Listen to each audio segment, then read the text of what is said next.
2020년 12월 25일 기쁜 성탄 아침입니다. 다 함께 주님 앞에 나와 즐거운 마음으로 예배합시다.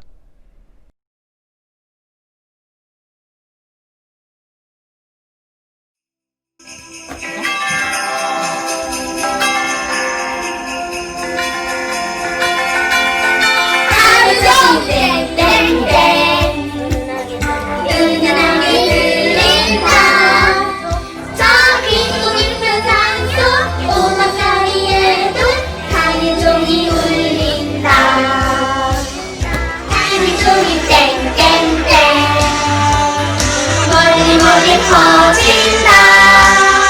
저 바닷가에 사는 어부들에게도 가는 종이 울린다.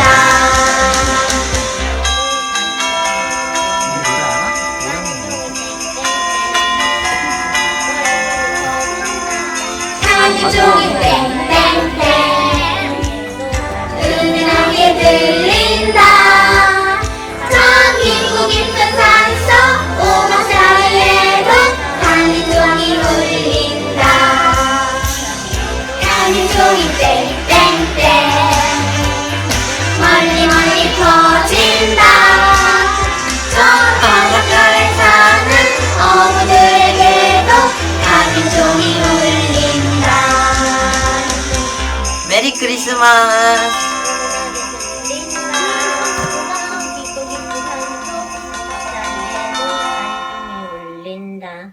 하늘종이 땡땡땡.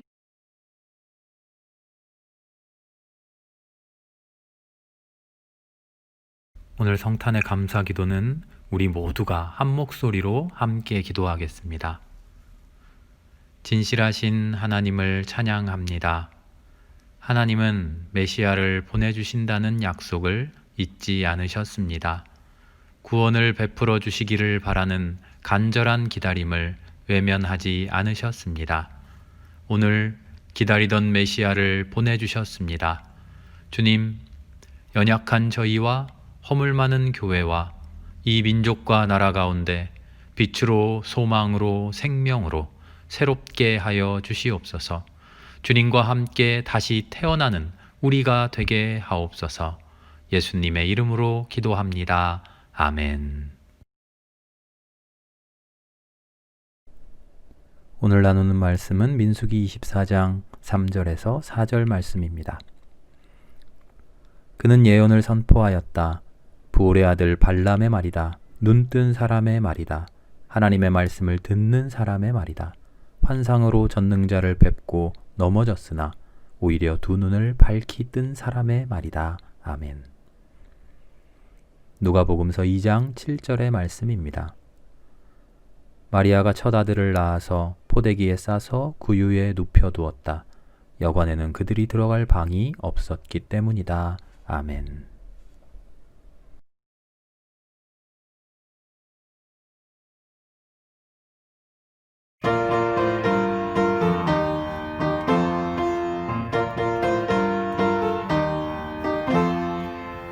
여기 속에 빛나는 주님 하나님의 말씀하시네. 하늘과 땅 다스리는 주 무엇일까. 주의 탄생 축하하리라. 그의 백성 구원하려고 이 세상에 주님 오셨네. 그 무엇일까. 주의 얼굴 대하기까지 주의 은혜 주심하는데 나를 보호하시는 주를 지금 알았네. 내 곁에 계시면서 나와 함께 하시는 주님, 나를 지켜주시는 주님, 나의 곁에 계시는 주님, 모든 것 되시네. 연기 속에 빛나는 주님, 바람결에 말씀하시네. 하늘과 땅 다스리는 주, 그 무엇일까.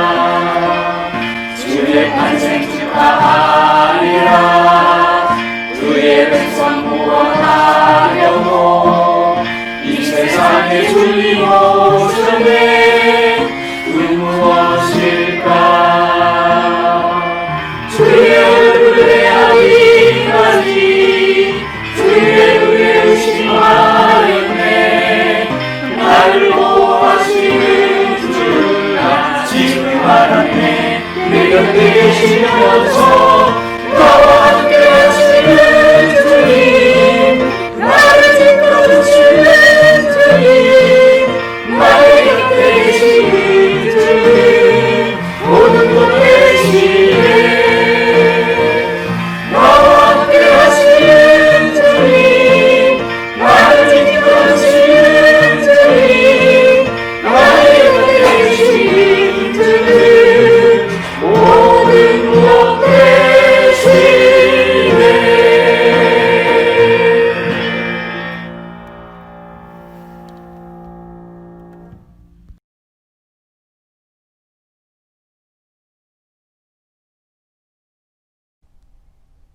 할렐루야, 메리 크리스마스, 기쁜 성탄 아침입니다. 하나님 이 땅에 아기 예수를 보내주시고 우리를 구원해 주시니 감사합니다. 이 기쁜 감사의 이야기를 온 세상에 널리 크게 외치는 우리 모두가 되기를 기도합니다. 코로나로 인해서 어려움 속에 지내고 있지만 절망하지 않고 실망하지 않고 상심하지 않고 소망을 가지기를 기도합니다. 2000년 전에 이스라엘의 상황도 그랬습니다. 그들에게 소망이 없고 그들에게 희망이 없었죠. 그러나 그들에게는 참된 소망이 있었습니다. 그것은 바로 그리스도에 대한 신앙입니다. 하나님이 우리를 구원해 주실 거라고 하는 그 소망을 그들은 붙들고 살 수 있었죠. 코로나로 인한 힘든 우리의 상황도 비슷합니다. 비단 코로나가 아니더라도 이 땅을 살아가는 우리에게 소망은, 참된 희망은 단 하나, 그것이죠. 하나님이 우리를 구원하신다. 하나님이 우리와 함께 하고 계신다. 임마누엘, 그것 붙들고 살아가는 것이 우리의 신앙인들의 참된 힘입니다. 그 힘을 확인하고 그 힘을 다시금 확답받는 귀한 성탄 아침 되기를 바랍니다. 유대 땅 베들레헴에 아기 예수가 태어나십니다. 성경은 동방박사들이 와서 황금과 유향과 모략을 바치고 경배했다. 목자들이 와서 경배했다. 하늘의 천사들이 노래했다. 이렇게 아름답게 그리고 있습니다만 실제로 2000년 전에 그런 일이 역사적으로 일어났다, 사실을 기록했다 라기보다는 이후의 사람들이 예수님의 삶을 경험하고 예수님의 말씀을 듣고 예수님과 함께 행동하고 예수님의 기적을 보고 예수님의 복음을 듣고 십자가를 경험하고 부활을 경험했던 그 사람들이 예수야말로 그리스도구나, 그 신앙을 확고하게 가지고서 예수님의 탄생을 기술했던 것이죠. 실제 예수님의 탄생날 밤에 천사들이 하늘을 뒤덮고 목자가, 동방박사가 찾아와 경배했을까? 그것은 우리가 알 수 없습니다. 그러나 확실한 것은 복음서에 기록되어 있는 대로 예수님의 탄생이 천사들이 찬양할 만큼 위대한 일이고 목자들이, 동방박사들이 경배할 만큼 우리에게 소망을 주는 사건이고 그 소망을 붙들었기 때문에 구원받았다고 하는 확실한 사실입니다. 우리는 오늘 한 아이의 탄생을 목도합니다. 이 아이가 우리에게 그리스도 되느냐, 아니면 이 아이가 여느 평범한 아이와 똑같은 그런 아이냐, 그것은 우리의 신앙에 달려 있습니다. 이 믿음은 맹목적인 믿음이 아닙니다. 맹신이 아닙니다. 참된 신앙에는 두 가지 요소가 반드시 필요합니다. 그 하나는 세상을 올바르게 바라볼 수 있는, 세상에 대한 정확한 판단의 시각을 가지고 있는 겁니다. 냉철한 세계관입니다. 두 번째는 세상을 바라보는 시각으로는 절대 가질 수 없는 신앙입니다. 냉철한 세계관이 없다면, 신앙만 가지고 있다면 그것은 뜬구름 잡는 낭만적인 허무맹랑한 이야기에 불과합니다. 신앙이 없다면 연말에 미래학자들이 이야기하는 미래전망 같은 세속적인 미래 보고서가 되어버리죠. 신앙을 가지고 세상을 본다. 신앙을 가지고 소망을 붙든다 하는 것은 세상 물정 하나도 모르고 그저 주여 주여 하면서 매달리는 그런 신앙 아닙니다. 세상 물정을 꿰뚫고 있으면서 세상살이의 법칙을 잘 알고 있으면서 그 법칙을 초월하는, 그럼에도 불구하고 이 땅을 다스리시는 하나님의 섭리를 깨닫는 것이죠. 그것을 인정하는 것이죠. 소망은 내 마음대로 바라는 것, 내 마음대로 원하는 게 소망이 아닙니다. 소망을 가져야 된다. 믿음, 소망, 사랑 이야기하니까 그 소망에다가 사람들은 마음대로 수식어를 붙여버립니다.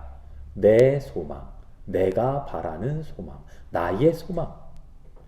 그렇게 착각합니다. 그런데 아닙니다.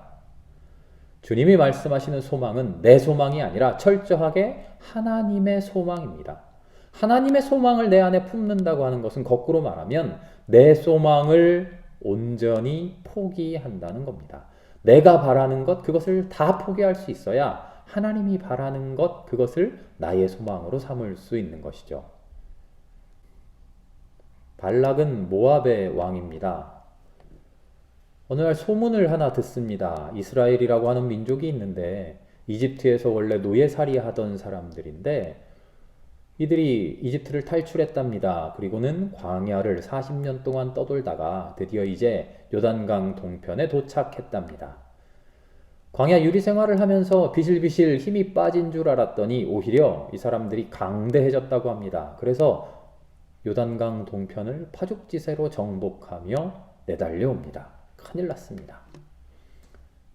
그래서 발람이라고 하는 무당을 부릅니다. 이스라엘을 저주해달라는 거죠. 우리 땅을 점령하지 못하도록, 우리 땅을 침공하지 못하도록 사기가 올라있는 저들을 저주해서 힘을 빼달라는 겁니다. 그런데 발람은 이스라엘을 저주하기는커녕 3번이나 이스라엘을 축복합니다. 오늘 읽은 민수기 24장의 말씀이 바로 이 발람이 이스라엘을 축복하면서 자기 자신을 소개하는 말입니다. 나 발람은 이스라엘을 축복한다. 그런데 이 나 발람이 누구냐? 나는 하나님의 말씀을 듣는 사람이다. 나는 하나님을 환상으로 만난 사람이다. 나는 넘어졌으나 오히려 눈을 뜬 사람이다. 발람은 전혀 하나님의 사람이 아닙니다. 이방 무당입니다. 세상 질서에 속해 있으면서 세상과 철저하게 연합한 사람입니다. 세상 질서를 떠받드는 사람, 그들을 후원하는 사람입니다. 그들을 굳건하게 뒷받침하는 영적 지주입니다. 세상 행복을 빌어주고 세상 행복을 격려하고 응원하는 사람입니다. 그 행복에 어긋나는 사람, 저주하는 사람이죠. 그럼 그가 세상 질서에 따라서 이스라엘을 저주하려고 할 때 하나님의 말씀을 만납니다. 환상 중에 임하시는 하나님의 능력을 목도합니다. 그리고는 땅에 엎드려집니다. 그냥 엎드려지는 게 아니라 넘어집니다. 처박힙니다. 지금까지의 삶이 완전히 거짓이고 완전히 헛것이었다는 것을 뼈저리게 깨닫게 됩니다. 그렇게 자기 길에 넘어져 버리죠. 세상 질서에서는 절대 넘어지면 안 됩니다. 실패하면 안 됩니다. 성공해야 됩니다. 실패하더라도 나중에 성공했을 때 그 실패가 칭찬받습니다. 야, 저 실패에도 불구하고 드디어 이루어냈어. 그렇게 칭찬하죠. 모든 초점은 성공에 있습니다. 성공했을 때 넘어지면 안 된다고, 실패하면 안 된다고 끊임없이 우리를 채찍질합니다. 압박합니다. 넘어지지 않으려고, 실패하지 않으려고 내 힘을 키웁니다. 내 힘을 키우다가 힘들 경우 남의 힘을 약화시킵니다. 남을 저주하고 남을 공격하고 어떻게 해서든지 내 것을, 내 행복을 키워갑니다. 그것이 성공이죠. 그런데 그 발람 넘어져 버립니다. 그리고는 고백합니다. 넘어졌더니 알았다. 넘어지지 않으려고 아등바등하고 살았었는데 그게 내가 참 어리석은 일이었구나. 꼿꼿이 서 있는 그게 잘난 게 아니었구나. 성공하고 축복하고 넘어지지 않고 실패하지 않고 그렇게 살아가는 게 다가 아니었구나. 그런 질서 말고 넘어져서 엎어져서 이 땅에 뒹구는 그런 진리가 있구나. 그런데 이 진리야말로 참 위대하다. 내 행복을 위해서 남을 죽이는 그런 세상이 아니라 생명을 생명으로 존중하는 진리. 내 행복을 위해서 남의 것을 빼앗는 그런 진리가 아니라 함께 나누고 함께 공존하는 진리. 거짓으로 속이고 기만하는 그런 세상이 아니라 참되게 진실하게 모든 것을 드러내놓는 진리. 나의 잘못을 잘못이라고 인정할 수 있고 남의 실수를 포용할 수 있는 그런 세상. 그래서 나의 마음과 너의 마음이 하나로 어우러질 수 있는 세상. 잘나고 못나고 구분짓고 성공하고 실패하고 그런 세상이 아니라 잘난 것 가지고 함께 기뻐하고 못난 것 함께 얼싸 안아주는, 성공한 것 가지고 함께 나누고 실패한 것 가지고 함께 위로할 수 있는 그런 세상. 아, 그게 축복이구나. 마리아와 요셉은 아기 예수를 안락한 여관방이 아니라 마구간 구유에 누입니다. 구유와 방, 이 대비, 이것은 무엇을 이야기할까요? 마리아와 요셉의 안타까운 처지를 강조하고 이렇게 어렵게 태어났지만 마침내 성공해서 하나님의 아들 되었다라고 성공담을 강조해주는 문학적인 장치일까요? 아니면 아무 의미 없는 그 옛날 역사적인 사실일까요? 성서의 모든 증언에는 의미가 있습니다. 그 의미를 깊이 숙고하여 찾아내는 것이 우리의 의무입니다. 성경을 읽을 때 우리에게 주는 의미가 무엇일까? 그것을 깨달으려고 노력하는 것이 우리의 의무이죠. 그리고 그렇게 이해한 의미 하나에 얽매이지 않는 것 또한 우리의 의무입니다. 인생 나그네 길을 간다고 우리는 표현합니다. 나그네 길을 가는 우리, 그런 우리에게 안락함을 주고 편안함을 주는 것이 바로 나그네를 영접해주는, 나그네가 묵어 쉬어가는 여관 방입니다. 그 길에서 좋은 방을 차지하려고 아등바등하며 살아가는 것이 우리네 인생입니다. 그 방을 차지하지 못한 자는 나고자요 탈락자입니다. 세상의 질서, 메인스트림, 발람과 발락이 빼앗기지 않으려고 움켜쥐려고 이스라엘을 저주하면서까지 지키려고 했던 바로 그 방, 바로 그것이죠. 한강이 보이느냐, 역세권이냐, 숲세권이냐, 명문 학군이냐 따지고 따집니다. 자가냐, 전세냐, 월세냐, 몇 평이야, 인테리어는 잘 돼 있어, 아파트야, 빌라야. 그런 질서를 따지고 서로를 축복하고 서로를 저주하고 있는 그 방, 예수님은 그런 방에 오시지 않습니다. 예수님 그런 방을 거부하고 구유로 오십니다. 방이 없어서 구유로 오신 것이 아니라 나는 그런 방은 싫다. 그런 방에서 살아가는 것이 진리가 아니다. 나는 그런 방을 주기 위해서 온 것이 아니다. 세상 질서 속으로 온 것이 아니라 그 질서를 뛰어넘는 새로운 질서를 너희에게 주기 위해서 왔다. 주님은 오늘 구유에 태어나시면서 이 사실을 우리에게 보여주시는 겁니다. 나는 방을 포기한다, 거부한다, 안락함을 포기한다, 평안함을 포기한다, 성공을 포기한다, 위선을 포기한다, 우쭐거림을 포기한다, 칭찬을 포기한다, 아니 거부한다. 세상 모든 것을 포기하고 거부한다. 그럼 무엇을 추구하느냐? 하나님이 주시는 것, 그것을 추구한다. 하나님이 주시는 그 복을 챙겨라. 하나님이 주시는 그 복을 챙기자.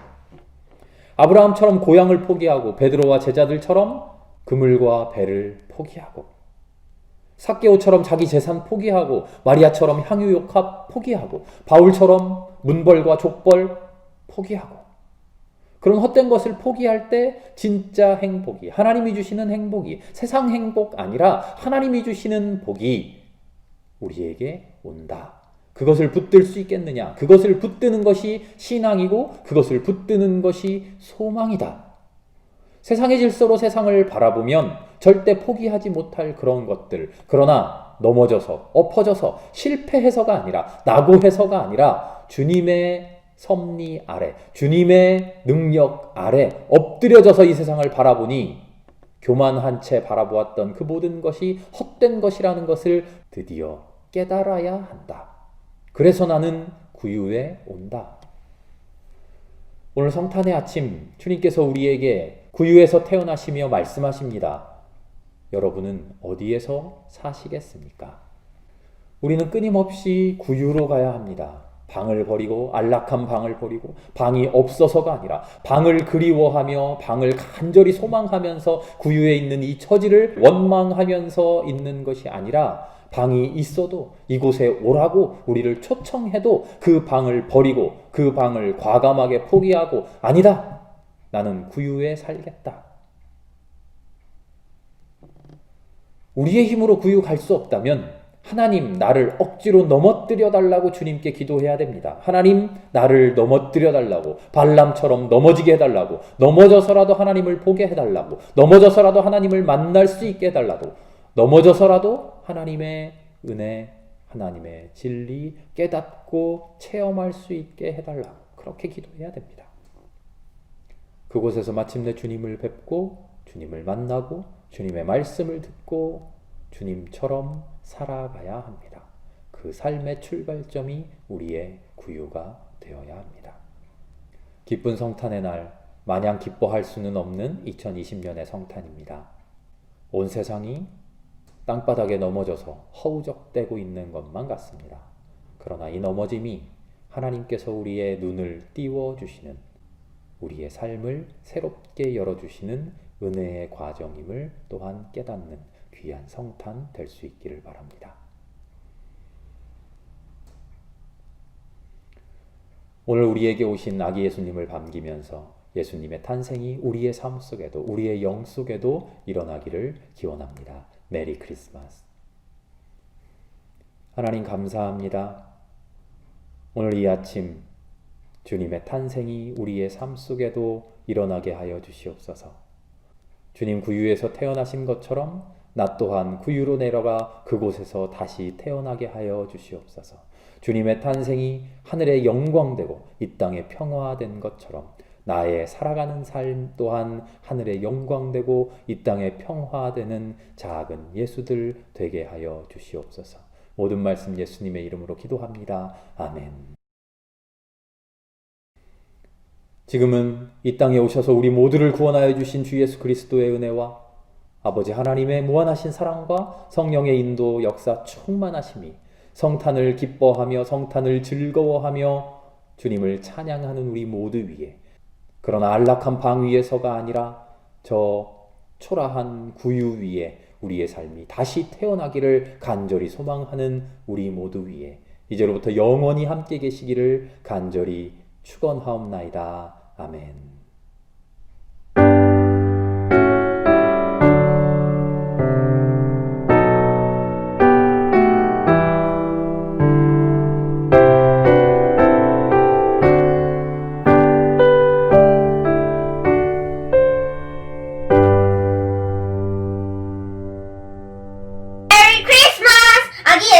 오심을 환영합니다. 메리 크리스마스. 메리 크리스마스. 메리 크리스마스. 메리 크리스마스. 메리 크리스마스. 메리 크리스마스.